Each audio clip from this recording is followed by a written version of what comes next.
आज हम आपको रिस्पॉन्सेज टू अबायोटिक फैक्टर्स के बारे में बताएंगे। तो अब हमें ये पता है कि किसी भी ऑर्गेनिज्म का चारों तरफ का जो अबायोटिक फैक्टर्स हैं, वो कंडीशंस हैं, वो समय के साथ साथ चेंज होती रहती हैं।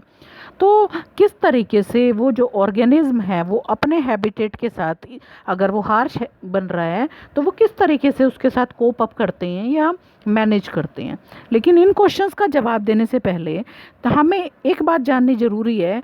एक क्वेश्चन का जवाब हमें पता होना चाहिए कि इस तरह के हाईली वेरिएबल एक्सटर्नल एनवायरनमेंट के को वो बॉदर ही क्यों करता है ऑर्गेनिज्म। तो अब क्या है कि जब से ये अर्थ बनी है, एग्जिस्टेंस में आई है, तब से लेकर मिलियंस ऑफ ईयर्स बीत चुके हैं और बहुत सारी स्पीशीज़ ने अपने आप को इवॉल्व कर लिया है कि जिससे कि उनके अंदर का जो इंटरनल एनवायरनमेंट है वो कांस्टेंट कंडीशन में रह सके, जिससे कि उनके अंदर के सारे बायोकेमिकल रिएक्शंस या फिजियोलॉजिकल फंक्शंस जो हैं वो अपनी मैक्सिमम एफिशिएंसी को दे सकें, और यही उस स्पीशीज़ की ओवरऑल फिटनेस कहलाती है। तो अब अगर हम बात करते हैं कि भाई उसके लिए ऑप्टिमम टेम्परेचर या ऑस्मोटिक कंसंट्रेशन क्या है, तो ये इस तरह का टेम्परेचर या ऑस्मोटिक कंसंट्रेशन होती है जिसमें जिसकी हेल्प से वो ऑर्गेनिज्म अपना इंटरनल एनवायरनमेंट कांस्टेंट रखने की कोशिश करता है, मतलब इन दोनों चीज़ों को, टेम्परेचर को और ऑस्मोटिक कंसंट्रेशन को, और इसी को हम क्या बोलते हैं, हीमोस्टेसिस बोलते हैं। तो इसको हम एक एग्जांपल से समझने की कोशिश करेंगे कि सपोज करो एक पर्सन है तो वो अपनी बेस्ट परफॉर्मेंस दे सकता है 25 डिग्री सेंटीग्रेड पर। तो वो क्या सोचेगा, क्या चाहेगा कि 25 डिग्री सेंटीग्रेड मेंटेन रहे।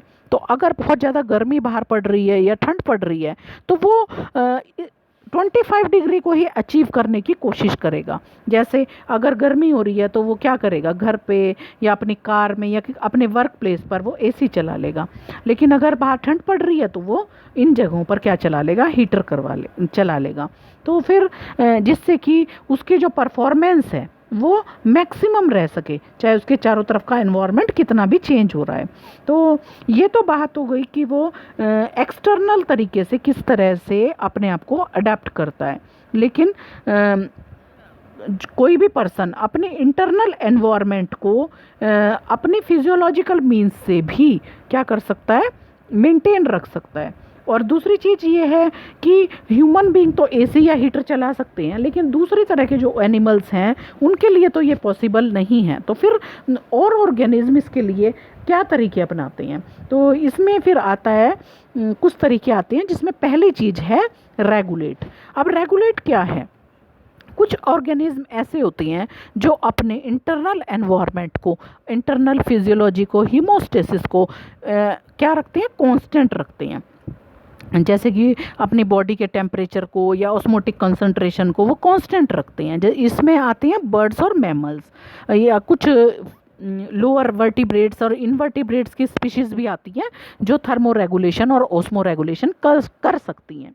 तो इसीलिए जो मैमल्स हैं वो सक्सेसफुल एनिमल कहलाते हैं, क्योंकि वो अपने बॉडी के टेम्परेचर को मेंटेन रख सकते हैं, चाहे उनको सहारा डेजर्ट में छोड़ दिया जाए या अंटार्कटिका पर छोड़ दिया जाए। लेकिन ये जो ज़्यादातर मैमल्स ने अपने बॉडी के टेम्परेचर को रेगुलेट करने का काम किया, तो वो हम कैसे करते हैं। अब आप देखिए कि गर्मियों के दिनों में जब बाहर का टेम्परेचर बहुत ज़्यादा हो रहा होता है तो हम बहुत तेज़ी से पसीना निकालने लगते हैं, जिसकी वजह से क्या होता है, इवेपोरेशन होती है और फिर कूलिंग हो जाती है बॉडी की सरफेस की। ये सेम उसी तरह का प्रोसीजर है जिस तरह से एक डेजर्ट कूलर वर्क करता है। और फिर क्या होता है कि स्वेटिंग करने से जो हमारी बॉडी का टेम्परेचर है वो कैसा हो जाता है, थोड़ा सा डाउन हो जाता है।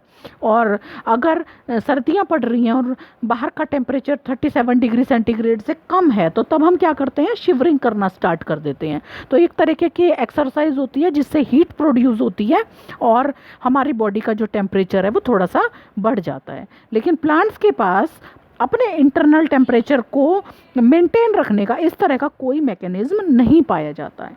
तो ये चीज़ आ गई हमारे रेगुलेशन में। अब आती है कन्फर्मर। कन्फर्मर क्या है?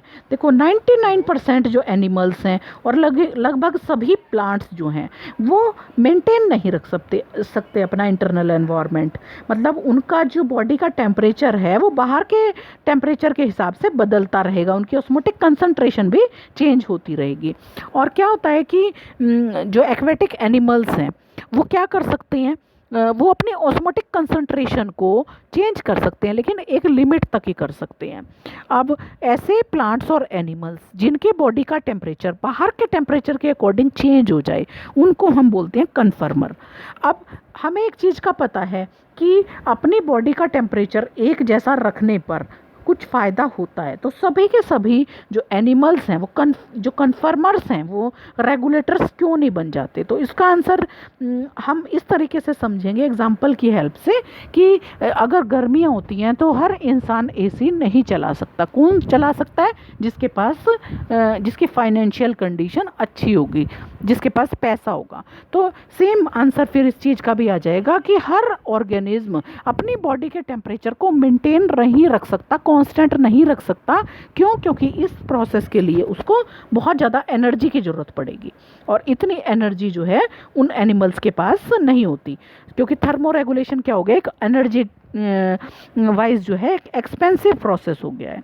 तो इसीलिए क्या होता है कि जो छोटे एनिमल्स होते हैं जैसे श्रीव्स हैं या हमिंग बर्ड हैं वो पोलर रीजन्स पे नहीं पाए जाते। क्यों?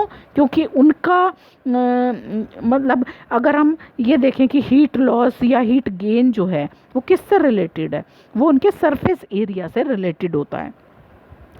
जिसका जितना ज़्यादा सरफेस एरिया तो उसका जो है हीट लॉस जो है या हीट गेन जो है वो उतना ही होगा।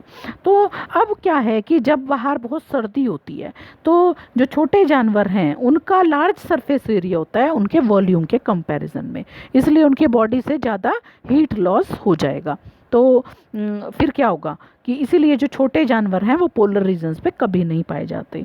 और इवोल्यूशन, कोर्स ऑफ इवोल्यूशन में अगर हम देखें तो कांस्टेंट इंटरनल टेम्परेचर को मेंटेन रखने के बहुत ज़्यादा फ़ायदे होते हैं। तो इसको ध्यान में रखते हुए कि भाई रेगुलेट जो है वो ज़्यादा बेटर प्रोसेस है, तो कुछ एनिमल्स क्या कर सकते हैं, वैसे तो वो कन्फर्मर होंगे लेकिन कुछ टाइम के लिए कुछ कंडीशंस में वो क्या कर सकते हैं, रेगुलेट कर सकते हैं। तो जितनी भी उनके पास एनर्जी अवेलेबल होगी, लेकिन इसके अलावा स्ट्रेसफुल कंडीशंस से बचने के लिए वो कुछ और 2 तरीके और अपनाते हैं जिनको हम कल डिस्कस करेंगे।